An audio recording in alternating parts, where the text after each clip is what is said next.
আমরা কতজন মারা গেলে আপনারা খুশি হবেন? আপনারা তো মারার বইয়ে এখানে কিছু করতে পারছেন না। আজকে মাদ্রাসায় 4-5 ছেলে মেয়ে আসতে পারে না, কিছু গুলির বইয়ে সেখানে ছেলে মেয়েরা আসতে পারে না। যে উনের বাপটা কিরকম করছে দেখেন, আমাদের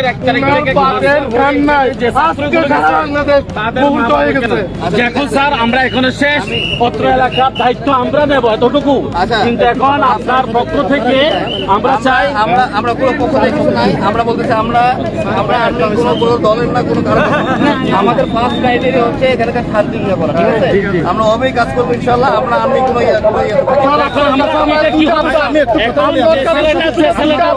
যে ছেলেটার গুলি হয়েছে স্যার, আমরা এটা আপনাদের থেকে কতটুকু আমরা আশ্বস্ত পাই, আমরা কি পাই যারা আহত।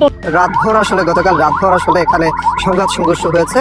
এই সংঘর্ষের এক পর্যায়ে কিন্তু আমরা দেখছি যে একটি গুলি এসে বসতঘরে লাগে আজকে সকালে, এবং সেই গুলিতে গুরুতর আহত অবস্থায় শিশুর মৃত্যু হয়েছিল বলে আমরা খবর পেয়েছিলাম। তবে পরবর্তীতে সেই খবরটি আসলে আমরা এই মুহূর্তে কিছুক্ষণ আগে আসলে জানতে পেরেছি সেই শিশুটি এখন পর্যন্ত মারা যাননি, তাকে চট্টগ্রাম মেডিকেল কলেজ হাসপাতালে নিয়ে যাওয়া হয়েছে। বর্তমানে তার অবস্থা সংকটাপন্ন বলে পরিবারের সদস্যরা এবং প্রতিবেশীরা আমাদের জানিয়েছেন। এবং আরেকটি কথা বলে রাখি, এখানে মিয়ানমারের যে বিদ্রোহী গোষ্ঠী আরাকান আর্মি, তার সাথে যেহেতু সংঘর্ষটি বেশ কিছুদিন ধরে মূলত মিয়ানমারের যে রাজ্যটিতে রোহিঙ্গা অধ্যুষিত রাজ্য রাখাইন রাজ্যটি, সেই রাজ্যটি বাংলাদেশে ব্যাপক অনুপ্রবেশের পর থেকে সেই রাজ্যটি নিয়ে কিন্তু রোহিঙ্গারা ফেরার সেখানে চেষ্টা করছে, কিন্তু তাদের আসলে ফেরা হয়ে উঠছে না। এমন পরিস্থিতিতে যে সেখানে উত্তেজনাকর পরিস্থিতি তৈরি হয়েছে, সেটির প্রভাব কিন্তু বাংলাদেশের সীমান্তবর্তী এলাকায় পড়েছে এবং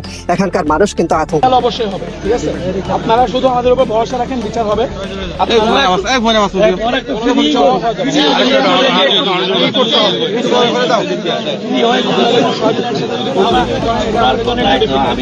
আমি বিশ্বাস করতে, আমি সেনাবাহিনীর উপর আমার কোনো বিশ্বাস রাখি না।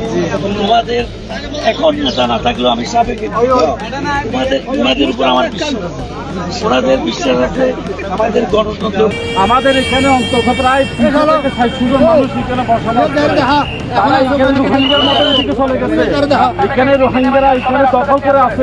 এর মধ্যে আমরা তাদেরকে বলছি যে আপনারা রোহিঙ্গা যেগুলো আছে তাদেরকে গ্রেফতার করেন, তাদেরকে গ্রেফতার করেন।